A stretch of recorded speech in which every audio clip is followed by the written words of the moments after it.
హల్లెలూయా. దేవునికి స్తోత్రం. మీకు అందరికీ కూడా నా యొక్క శుభాభివందనాలు తెలియజేస్తున్నాను. ప్రియ దేవుని సంగమ అనుదిన ఆత్మీయ ఆహారముగా ఈరోజు దేవుని యొక్క వాక్యము అపోస్తలుడైన పౌలు తిమోతికి రాసిన 2వ పత్రిక 4వ అధ్యాయము 10వ వాక్యము. దేమా ఇహలోకమును స్నేహించి నన్ను విడిచి తెస్సలోనికకు వెళ్ళాను. దేవునికి స్తోత్రం. దేవుని బిడ్డలారా, పౌలు గారు తిమోతికి చెప్తా ఉన్నాడు ఏమనంటే, నువ్వు నా దగ్గర రావడానికి త్వరగా రావడానికి ప్రయత్నం చేయి, నన్ను విడిచి వెళ్ళొద్దు, నా దగ్గర రావడానికి నువ్వు ప్రయత్నం చేస్తుండు, ఖచ్చితంగా నా దగ్గర రా, త్వరగా రావడానికి, త్వరగా చేరు నా దగ్గరికి, నాతో ఉండు, నాతో సహవాసమును నువ్వు కోల్పోకుండా నా దగ్గర రావడానికి, త్వరగా నా దగ్గర రావడానికి ప్రయత్నం చేయి అని తిమోతికి చెప్తూ దేమా అనేటువంటి వ్యక్తి గురించి తిమోతికి చెప్తా ఉన్నాడు పౌలు గారు. ఈ దేమా ఇది వరకు పౌలును వెంబడించినవాడు, పౌలుతో ఉన్నవాడు, పౌలుకు సేవలో తోడుగా సహకారిగా వెళ్ళిన వ్యక్తి. అయితే ఈ వ్యక్తి గురించి పౌలు గారు ఏం చెప్తున్నారంటే, ఇహలోకమును స్నేహించి నన్ను విడిచి వెళ్ళిపోయినాడు. అపోస్తలుడైన పౌలుతో ఉన్నటువంటి దేమా దేన్ని స్నేహించినాడంట? ఇహలోకమును, ఈ లోకమును స్నేహించినాడంట. ఉండేదేమో అపోస్తులత్వంలో ఉన్నటువంటి పౌలుతో, కానీ స్నేహించినదేమో లోకమును. అయితే అలా పౌలు గారిని ఇలా లోకమును రెండింటిని బ్యాలెన్స్ చేసుకోలేరు, ఎవరు కూడా చేయకూడదు, కూడా చేయలేరు కూడా. ఎవరికో ఒకరికి దాసులు అవ్వాలి అని కూడా వాక్యము సెలవిస్తుంది. ఇలా పౌలు దగ్గర ఉంటూ లోకాన్ని స్నేహించి కొంతకాలమైన తర్వాత పౌలునే విడిచిపెట్టినాడు, కానీ లోకాన్ని విడిచిపెట్టుకోలేకపోయినాడు. పౌలును విడిచి లోకమును స్నేహించి వెళ్ళిపోయినాడు. పౌలు ఎటువంటి దేవుని సేవకుడు, దేవుని దర్శనమును చూసి దర్శనము ద్వారా పిలువబడి దేవుని యొక్క సిలువ సువార్తను ప్రకటిస్తూ అనేక గ్రామాలు పట్టణాలు తిరుగుతూ ఆసియా ఖండాన్నంతా 3 సార్లు ప్రయాణం చేసి అనేక సమస్యలతో అనేక ఇబ్బందులు పడుతూ ఒకటి తక్కువ 40 కొరడా దెబ్బలు కొట్టించుకొని 3 సార్లు ఆ విధంగా సువార్త పనిలో ఎంతగానో పాటుపడిన వ్యక్తి పౌలు గారు. ఎన్నో ప్రత్యక్షతలు కలిగినటువంటి వ్యక్తి పౌలు గారు. 13 పత్రికలు రాసినటువంటి పౌలు గారు. ఈ విధంగా పౌలు గారు ఎన్నో గొప్ప కార్యాలు చేస్తూ దేవునికి సాక్షిగా, దేవుని సిలువనెత్తుకొని ఆయనకు సాక్షిగా ఉన్నటువంటి వ్యక్తితో ఈ దేమా ఉన్నాడు. మంచిదే, దేవుని అంతగా ప్రకటిస్తున్న వ్యక్తితో నడుస్తున్నాడు, బాగానే ఉంది. అయితే లోకమును స్నేహించేటువంటి మనసు, లోకమును స్నేహించినాడంట. లోకమును స్నేహించటము ఒక్కసారిగా జరగదు. ఇస్కరియోతు యూదా ఉన్నాడు కదా, ఈ ఇస్కరియోతు యూదా కూడా అటు పరిసయ్యులతో కూర్చుంటున్నాడు, ఇటు యేసయ్య బోధలు వింటున్నాడు. అటు పరిసయ్యుల మాట వింటున్నాడు, ఇటు యేసయ్య బోధలు వింటూ అద్భుత కార్యాలు చేసినాడు కూడా. డబ్బు సంచి అధికారంతో కూడా ఉన్నాడు కూడా. అయినప్పటికీ కూడా యేసయ్యని అమ్మేసినాడు. అంటే ఎటువంటిదో చూడండి, లోకపు సంబంధమైన వ్యక్తులతో సహవాసము. లోకము అంటే లోకంలో ఉన్నది ఏంటి? శరీరాశ, నేత్రాశ, జీవడంబము. యోహాన్ గారు రాశారు కదా, లాగుతుంది. నీ మనసులో లోకమునకు సంబంధించినటువంటిది ఏ దానికి కూడా స్థానం ఉండకూడదు. లోకమును స్నేహించే పరిస్థితులు రాకూడదు. లోక సంబంధులైన వ్యక్తులతో సహవాసము, కూర్చోవటం లేవటం అనేది ఉండకూడదు. దుష్టుల ఆలోచన చొప్పున నడవక, పాపుల మార్గమున నిలవక, అపహాసకులు కూర్చుండి చోట కూర్చుండక, దీవారాత్రములు ధర్మశాస్త్రమును ధ్యానించువాడు ధన్యుడు. అతడు ఇంకా ఉంది కదా వాక్యము,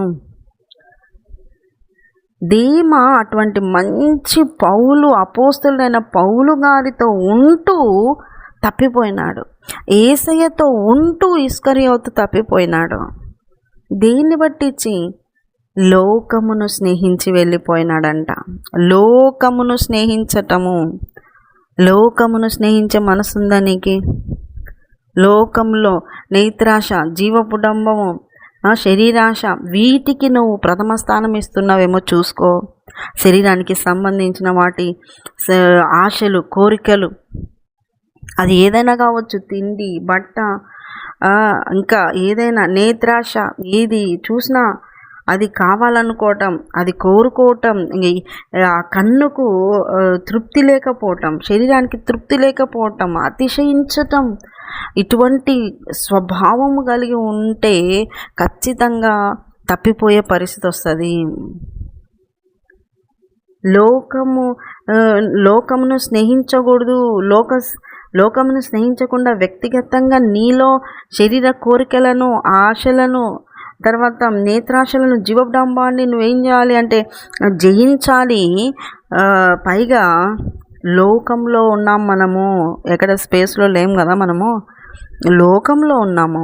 లోకంలో రకరకాలైన వ్యక్తులు, రకరకాలైన పరిస్థితులు, రకరకాలైన పనులు, బిజినెస్లు, మనం తినాలన్నా, మనం కట్టుకోవాలన్నా, మనం ఎక్కడికైనా వెళ్ళాలన్నా, మనం ఏం సంపాదించుకోవాలన్నా, మనం పోషింపబడాలన్నా మన లోకంలో కష్టపడాలి, పని చేయాలి. రకరకాలైన వ్యక్తుల మధ్యలోకి మనం వెళ్తూ ఉంటాం. అయితే దేవుని పిల్లలుగా ఎక్కడైనా సాక్ష్యం సంపాదించుకోవాలా, వాక్యమును దాటిపోని జీవనము కొనసాగించాలి, జీవన సంబంధమైన వ్యాపారంలో చిక్కుకోకూడదు, స్నేహించకూడదు, అలాగే నీ మనసు వెళ్ళిపోకూడదు. ఈ లోకంలో ఉన్నాము కాబట్టి తినాలి, తాగాలి, కట్టుకోవాలి, చదువుకోవాలి, ఉద్యోగాలు చేయాలి. ఒక్కటి ఏంటంటే మైండ్ అంతా, మనసంతా, ఉద్దేశమంతా, లక్ష్యమంతా ఏంటంటే ఇదిగో ప్రభు రాకడ దగ్గర ఉంది, ప్రభు వస్తాడు, నేను వెళ్ళిపోవాలనుకున్న మనసుకి ఏమనిపిస్తుంది అంటే వ్యర్థమైనటువంటి వాటి మీద, కోల్పోయే వాటి మీద ఎక్కువ ప్రియారిటీ ఇయ్యరు, ప్రాముఖ్యం ఇయ్యరు.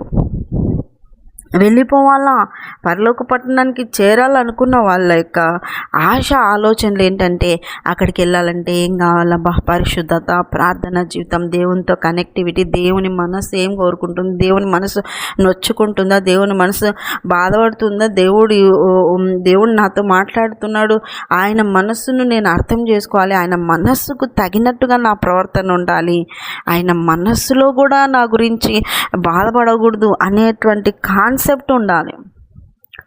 లోకమును స్నేహించి, లోకము పిలుస్తుంది, ఆకర్షిస్తుంది, పడగొడుతుంది. దాని లక్ష్యము లోక స్నేహం యొక్క లక్ష్యం ఏంటంటే ఒక్కటే గుర్తుపెట్టుకోండి ప్రియులారా, నీ పరిశుద్ధతను అది దొంగిలించాలి, నీ పరిశుద్ధతను అది పాడు చేయాలి, నీ యొక్క ప్రతిష్టను పాడు చేయాలి, నీ ప్రత్యేకతను పాడు చేయాలి, నీ యొక్క ప్రార్థన సమయాన్ని దొంగిలించాలి, నీకు దేవునికి ఉన్నటువంటి సహవాసమును కట్ చేపిస్తుంది. కనుక దేవుని బిడ్డలారా, లోకమును స్నేహించి అపోస్తలుడైన పౌలు దగ్గర ఉన్న దేమానే వెళ్ళిపోయినాడు, యేసుక్రీస్తు దగ్గర ఉన్నటువంటి ఇస్కరియోతు యూదానే వెళ్ళిపోయినాడు లోకంలోకి. అయితే మరి నేను వెళ్ళిపోకుండా ఉండాలనే ఈ వాక్యం మన కోసం రాయించి పెట్టినాడు, జాగ్రత్త పడాలని రాయించి పెట్టినాడు. లోకము స్నేహిస్తుంది, లోకం ఆకర్షిస్తుంది, లోకం పిలుస్తుంది, లోకము నిన్ను లాగుతుంది. లోకము శరీరములాగినను